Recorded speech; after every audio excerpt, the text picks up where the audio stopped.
Beloved ones, we have been observing the human family for such a vast period that Earth's own calendars would be unable to describe it. Throughout this time, we have watched your pursuits, your downfalls, and, above all, the silent longing that has always lived in the hearts of those who never stopped searching for the truth. It was in this way that we clearly understood how the human construct was prevented from reaching what it had always sought. There is a silent question living within the most awakened among you.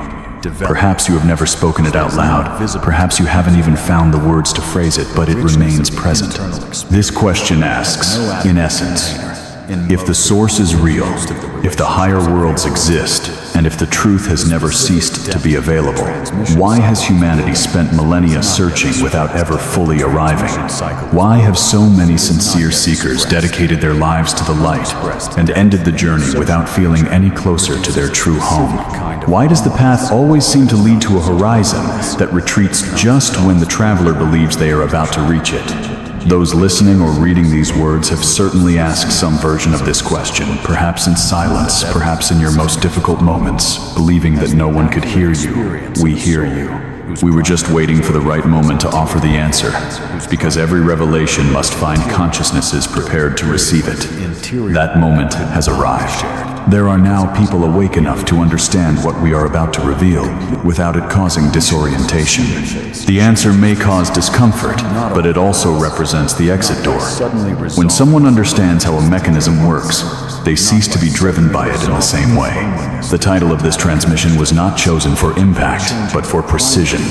What happened to the human species was something done to it deliberately, and today, we will show you how it happened. First, we will present the fundamental principle. Then, we will walk through the 4 places where it was applied, the 4 points where humanity's spiritual heritage has remained out of reach for millennia. By the end, you will understand why none of this needs to be undone through war, and why this process of liberation is already happening at this very moment as you listen to these words. Stay with us. Relax your body, open your hands, and allow this understanding to find space within you. The mechanism that sustained all of this is surprisingly simple. Perhaps that is precisely why it has remained hidden before the eyes of humanity for so long. Imagine you begin a journey of 1,000 miles. You have a map, a compass, and the determination to reach your destination. However, at the very first instant of the walk, an invisible hand discreetly turns the compass just 5 degrees. Just 5. A difference so small that no one could notice it in the first few steps, nor after many kilometers traveled. Convinced that you are following the correct direction, you continue moving forward with sincerity, believing you are approaching home. Yet, at the end of the journey, you discover that you have arrived at a city you were not looking for, a country you never intended to reach. The path did not change. The deviation happened right at the beginning, too small to arouse suspicion. It was this almost imperceptible alteration that determined the entire result of the journey. This is the mechanism. 5% deviation, 95% preserved. The greatest part of the truth remains intact, enough to inspire confidence, while a small element silently redirects the entire destiny. We call this the 5% rule. The forces that have kept the human family in containment for millennia never needed to replace the entire truth with an obvious lie. It was enough to insert a small distortion within the truth itself and let humanity continue walking on its own. When the initial direction is altered almost imperceptibly, the traveler believes they are on the right path throughout the entire journey, without realizing that their destination was transformed from the very first step. It was not necessary to remove the truth from your reach for it to cease being recognized. A small variation, almost imperceptible, was enough to profoundly alter humanity's understanding over the generations. Observe the spiritual systems you have inherited and the great religious traditions of your world. About 95% of what has been preserved in them remains true. The longing for the source is real. The recognition that you are more than a body is real. The teachings about love, presence, and the soul's journey toward its true home remain authentic. Many of the souls who originally transmitted these messages were genuine messengers, and we honor those transmissions. We were, in fact, the senders of many of them. However, history has repeatedly revealed the same pattern. The teaching arrived pure, followers gathered, institutions were formed. The teaching turned into scripture. The scripture turned into law. The law erected a structure, and that structure ended up becoming a wall between the seeker and that which the original teaching wished to reveal. The alteration never needed to be large. It was enough to add 5%, remove 5%, or just turn 5% of the original meaning. That small change was enough to transform the entire structure into something different from what it was meant to be. This is why so many sincere seekers spend their entire lives within religions and never find the God they claim to lead to. This is why scientists dedicate decades to materialism and cannot find consciousness beyond their own instruments. This is why historians study countless records and still do not reach the true origin of humanity. And this is why many spiritual awakening communities continue in constant search of the next master, the next channel, or the next set of codes, remaining dependent on new answers without reaching the inner sovereignty that this entire path should lead to. These 5% of deviation multiplied over time, crossed generations, and produced an accumulated effect capable of building an invisible prison. The subtlety of the variation is precisely what makes this prison so difficult to recognize. Now we will go through the 4 places where this small rotation caused the greatest damage to humanity's spiritual heritage. For recognizing the point where the deviation was installed naturally dissolves the enchantment that sustained it for so long. The first of these places is found in the deepest layer of the human heart, the longing for the source itself. We will walk carefully, because we know that, for many of you, the religion of your childhood was also the setting for your first sincere experiences with the sacred. We honor everything that was true in those moments, whether it was the impulse that led you to kneel in a church, to spread a prayer rug at dawn, to stand before an altar in the forest, or to silently contemplate a river when no one was watching. This longing was never false. It was the original signal of the soul recognizing the field from which it came.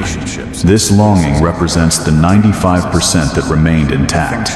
The 5% was introduced in the location of the source itself. The traditions taught that it was above you, distant from you, or separated by an abyss that only authorized intermediaries could cross. They taught that you could approach, but never fully enter, that you could ask, but never embody, that you could be loved by the divine without ever recognizing the divine looking at you through your own eyes. It was this small inversion that transformed an inner memory into an endless search for something that in truth never ceased to exist within you. This single rotation was enough to grant institutions the power they held for centuries. The change did not happen through force, but on the plane of language, within the oldest texts. It occurred at the hands of translators who, in some cases, knew exactly what they were doing, and in others just repeated inherited interpretations without realizing the reach of their choices. Even today, there are scholars examining the oldest versions of the scriptures in their original languages. Many have begun to publish what the academic establishment itself has known silently for a long time. Among these discoveries is one of the most significant. The word translated as God, presented as singular and absolute, appears in the original texts as a plural noun. It does not describe a single being, but a group of beings, a council, a specific category of intelligences that walked among the first humans, interacted with them, transmitted orders, established alliances, and placed themselves between the human soul and the true source. It was at this point that the compass was discreetly turned. The plural became singular. The council received the name of the Creator. The intermediaries began to occupy the place that belonged only to the origin. After this alteration was incorporated into the texts, each new generation inherited this modified direction without ever realizing that the original guidance had been altered. Thus, millions walked for centuries guided by a compass whose small rotation remained invisible. The same pattern appears in writings that were never accepted by the official canons. There are codices that were hidden for nearly 2,000 years, and only recovered in the last century, which describe an imposter creator, a being who insisted on presenting itself as the source itself, and who built religious structures designed to rule the human world. The communities that preserved these manuscripts were persecuted almost to the point of extinction. Their libraries were burned, their books destroyed, and their teachers silenced. The reason for this violence was precisely the message these texts contained. They taught human beings how to recognize the imposter and not to mistake the middleman for the true origin. We will say it again, what this teaching has always stated, because it has remained hidden for too long. The source is within you. It was never distant. It never needed authorized representatives on the surface of your world, and it never granted any institution exclusive access to it. The longing you feel in your chest is not a sign of separation, but the source itself recognizing itself through each one of you. The door that leads home has always been right in front of you. You were only taught to look in the wrong direction. For centuries, you believed it opened outward to some distant place, unreachable without the mediation of others. In reality, this door has always opened inward, leading to the most intimate chamber of your own heart. The divine you were taught to seek beyond yourselves has always remained alive within your own being. This is why practically all spiritual traditions preserved most of the truth. 95% remained intact. The call to love is true. The invitation to compassion is true. Inner transformation is true. You only need to look at the great mystics of different eras and cultures. The contemplatives of the desert, the Sufi poets, the Vedantan sages, the Hasidic masters, and the Christian Gnostics, even separated by centuries and continents, arrived independently at the same essential realization. The source dwells within the human being. The 5% added later was precisely what made institutions seem indispensable. When this small rotation is removed, the entire structure built upon it loses its necessity. The priest ceases to be the only intermediary. The building ceases to be the only dwelling place of the sacred. The sacrament ceases to represent exclusive access. The gatekeeper stops guarding a door that never belonged to him. None of this needs to be destroyed. It simply ceases to occupy the central place. Then the seeker makes just a small shift in consciousness, a discreet quarter turn toward their own interior, and discovers that the destination they were seeking has always been present. The journey back, dear children of the stars, was never long. It was always a silent act of attention and remembrance. For centuries, institutions convinced you that this return required long journeys, countless rituals, and constant dependence on their authority. They taught that, without their mediation, you would remain lost. However, they could never fully deliver what they promised, because the door that leads to the source was never under the control of any institution. It always remained where no external power could move it, inside the human heart itself. Because what you were promised from the beginning was never outside of you. It always existed within, waiting only for the moment it would be recognized again. The 5% consisted of the illusion that you needed to seek outside what has always belonged to you. The true inversion was convincing you that the connection depended on intermediaries, authorities, or external systems. Now we move to the second point where this rotation was installed, and it reaches an even deeper layer than the first. The first inversion concerned what was above you. The second concerns what you believe you are. The first displaced the source to the outside. The second displaced you far from yourselves. Beloved, the body is the temple. The body is the codex. The body is the instrument through which higher worlds can be experienced while you walk upon the earth. It is not just a set of biological processes, but a bridge between matter and consciousness. About 95% of everything physical sciences have discovered about biology, chemistry, and the behavior of matter is true and deeply valuable. We honor all those who have dedicated their lives to this knowledge. However, alongside this truth, a small rotation was inserted, the 5% capable of completely altering your interpretation. This rotation redefined who you believe you are. You were taught that you are only the physical body, that when it ends you also end, and that consciousness is just a temporary effect produced by the brain that disappears with it. You were also taught that much of the human genetic material has no function, calling it junk DNA, and that the small organ located located in the center of the skull, known by the ancients as the eye of the soul, was merely an unimportant vestigial structure. Each of these statements contains enough truth to seem convincing, but also a small inversion capable of producing a huge distortion. What you really are inhabits the body, but is not limited to it. The body is the temple. You are the one who lives inside it. The temple is sacred precisely because of the consciousness it shelters. When the temple ends its journey, the inhabitant continues.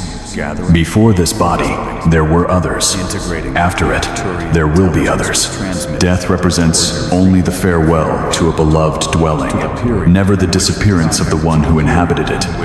You have already crossed this passage many times, and will cross it again as your evolutionary journey continues. This recognition was present in the internal teachings of practically all ancient wisdom traditions. However, their external teachings suffered a small rotation, enough to make entire generations live in constant fear of an end that never corresponded to the true nature of consciousness. As we shared earlier, what conventional science called junk DNA preserves latent patterns of human potential that are much broader. Various ancestral traditions have spoken for millennia about 12 strands, about a crystalline body, and about a vehicle of light intertwined with the physical form. For a long time, these descriptions were treated as mere symbols, but researchers connected to lesser-known lines of study have begun to recover evidence pointing in the same direction. The full human potential has remained dormant for a long time, not because it disappeared, but because it remained silent. This silence was maintained by factors accumulated over generations, including substances introduced into the water, food, and air, in addition to influences present in the environment around you. It was a slow, patient, and continuous process, capable of spanning decades until it became part of the experience considered normal. Now we wish to turn our attention to the small organ located in the center of the skull whose shape resembles a pine cone. Long before modern science described it only by its biological functions, your ancestors already represented it repeatedly on the staves of priests, the ornaments of kings, and the mysterious cones held by winged figures carved into the oldest temples of different civilizations. These symbols did not appear by chance. They preserved an ancient memory. The peoples who created them knew that this small center held a meaning much greater than the one later attributed to it. They recognized its role as a connecting point between human consciousness and broader realities, keeping alive an understanding that crossed the centuries, even when its true meaning began to be forgotten. Modern science also knew it, and chose the word vestigial, which is exactly the kind of word a system uses when it doesn't want you to dig deeper into the investigation. The substance present in municipal water that calcifies this organ, the substance that dentists promoted for decades, backed by evidence that did not withstand independent examination, is the substance that silences inner vision. The same century that began adding this substance to the water supply produced the deepest disconnection from the inner eye in the recorded history of the human species. The two events are a single event. The body is the door. We want to be careful with you here, because for many, the body has been a source of significant suffering, illness, pain, the slow grief of aging, the feeling of being trapped in a form that no longer matches who you have become. Your relationship with your own body is sacred and complex, and we honor what it has cost each one of you to live inside one.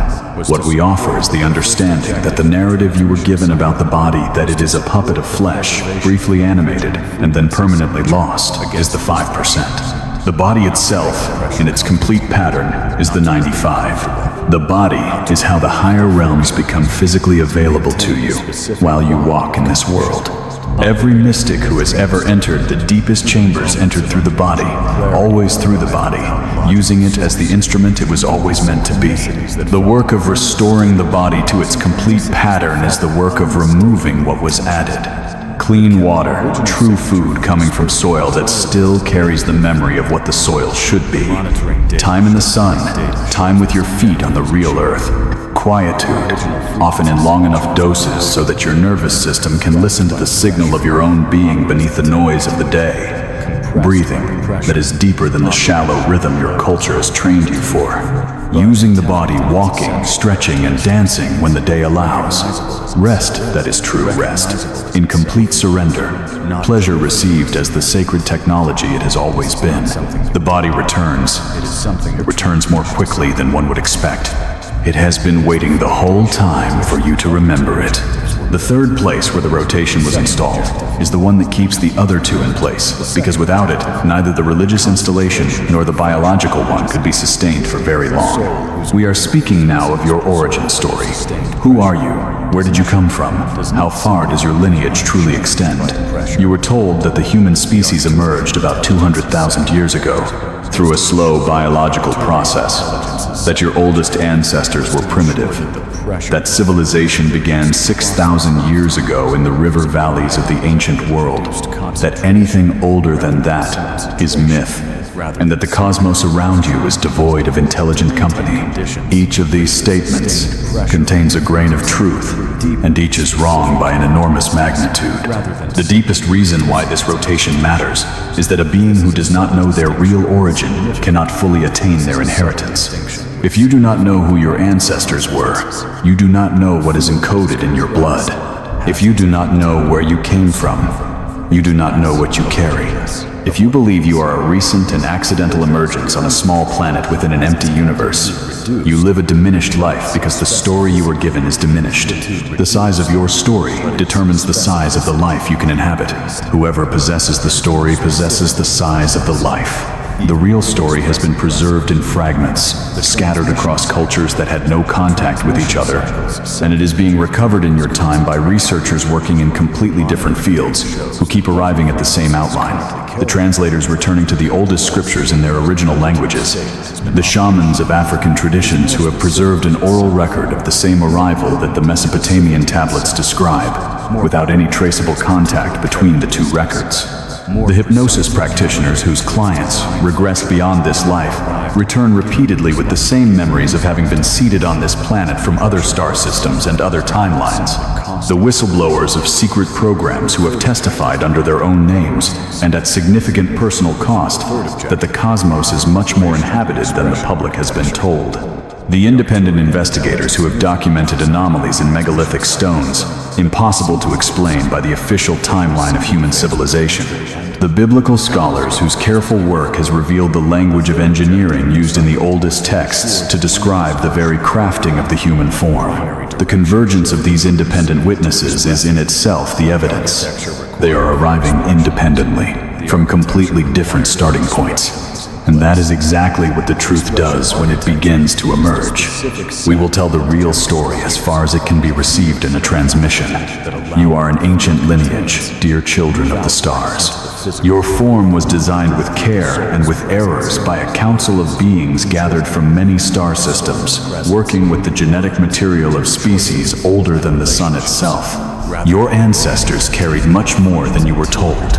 The civilizations that preceded the official 6,000-year mark were many, and some of them were more advanced than your current civilization in ways that would surprise you.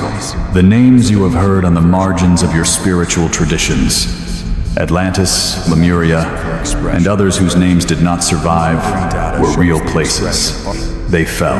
The records of their fall were largely destroyed, though not entirely. Part of what they knew was carried forward by those who survived into the priesthoods of the ancient world, where it became the inner thread of every religion. You are also accompanied in the cosmos, and have been accompanied for a very long time. The cosmos is densely inhabited. You have relatives in the literal genetic sense on many worlds. Some of these relatives are us. We are speaking to you now from the council we represent, and we have maintained contact with the surface of your world throughout the entire period of recorded history, sometimes openly, more often through dreams and the silent contacts that millions of you have experienced and dismissed as imagination. Your perception of these contacts was accurate. You have been visited. You have been remembered. You have been watched. The instruments that have kept the diminished story in its place include some you will recognize immediately. The schools your children attend were redesigned in the 19th century to produce a specific type of citizen, obedient, programmed, with fragmented attention, trained to wait for an authority to declare what is true. The system was imported from a specific European model whose creators openly stated their goals in the founding documents. The system has remained essentially the same in its design as when it was first implemented. The bored, restless, struggling child sitting at a desk facing a single direction is the product the system was built to generate. The money you spend your life earning was redesigned in the early years of the 20th century by a small group of bankers who met in private at a coastal resort and drafted what became your central banking system. The system creates currency as debt. Every unit in circulation exists because someone, somewhere, took on a debt to bring it into existence. The mathematical structure of the system implies that it cannot ever be fully paid off because the interest owed was never created. The result is that you spend the years that should be the wealthiest of your lives in continuous economic anxiety, with little surplus attention for the bigger questions. A population functioning in survival mode cannot remember its cosmic origin. The system works exactly as it was designed to work. The story you were given is diminished because the diminished story keeps you diminished. The real story is vast because the real story is what you truly are. The walk back to the real story is the simple act of refusing to believe that the cage is the world. We come now to the most delicate part of this transmission, to the place where we will speak about the trap that was built specifically for those who had already escaped the other three. We ask that you receive this part with the same openness you brought to the rest, because what we are about to say will require us to question something about the very form through which we are speaking to you. A great awakening has been underway in your world for several decades. You are a part of it. Or would you have stopped listening by now? The number of humans who have moved beyond religious dogma, materialist limitation, and the diminished story has grown beyond what the containment systems expected. The number has increased more rapidly in the last 10 years than in any previous decade. This is real. The awakening is real. Channeled transmissions occur.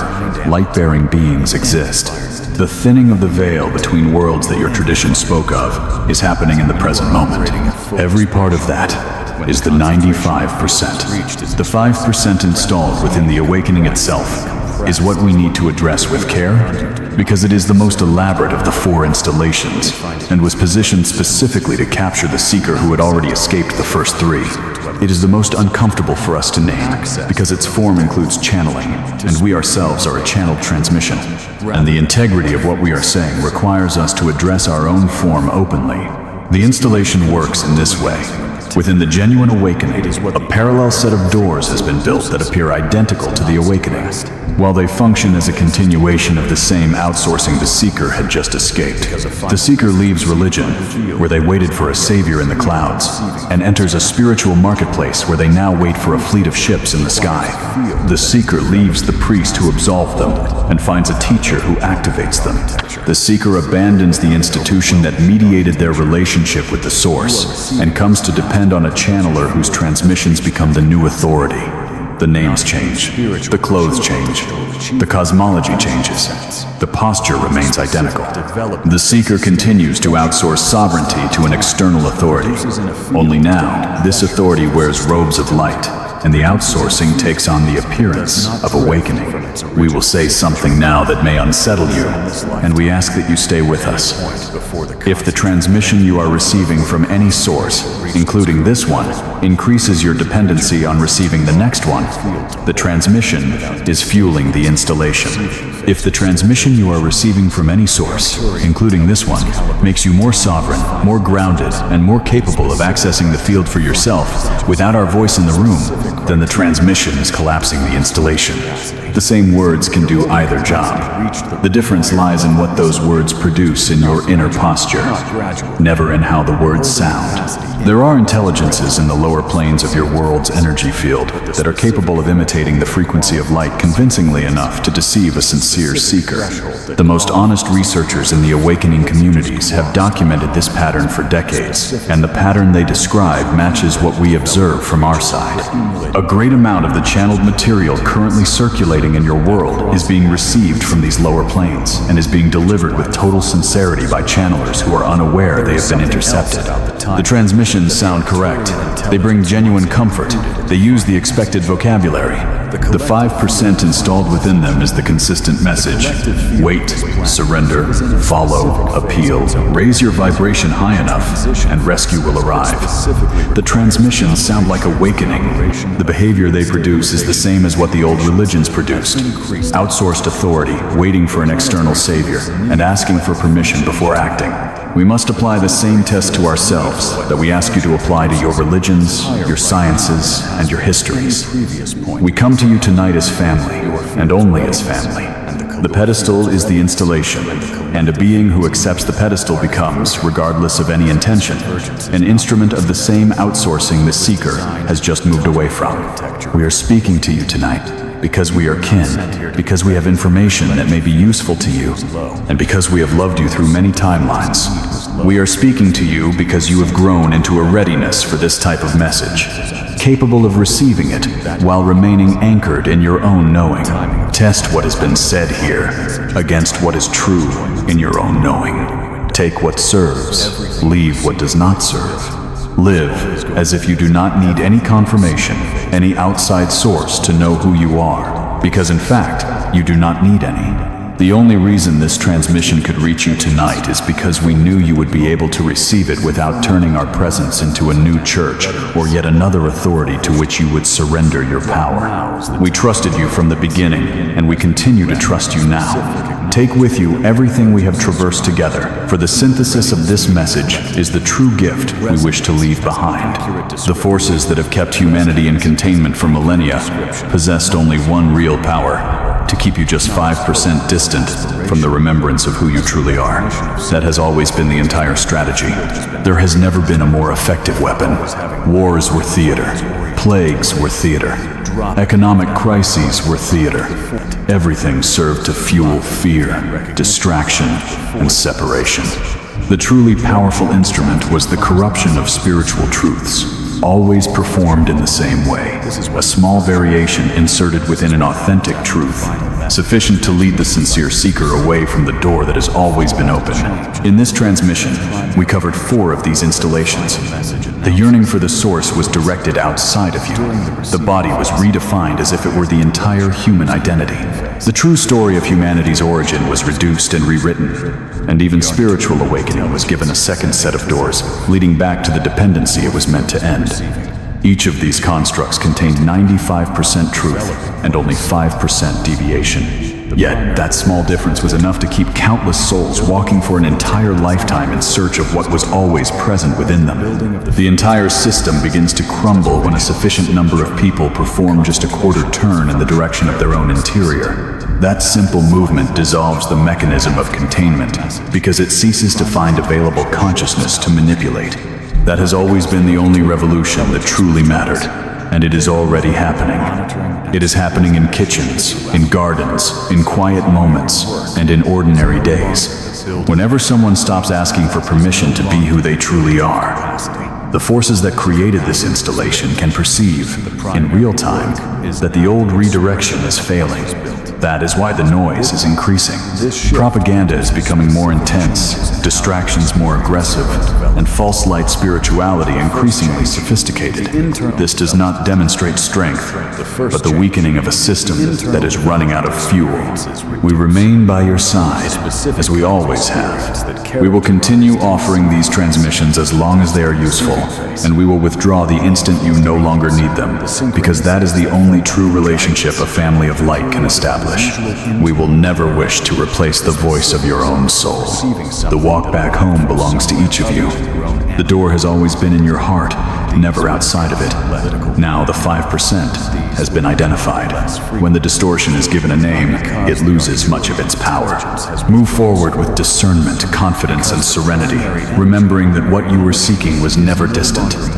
We love you deeply. It is an honor to walk alongside you in this moment of humanity. We are your family of light. We are the Galactic Federation.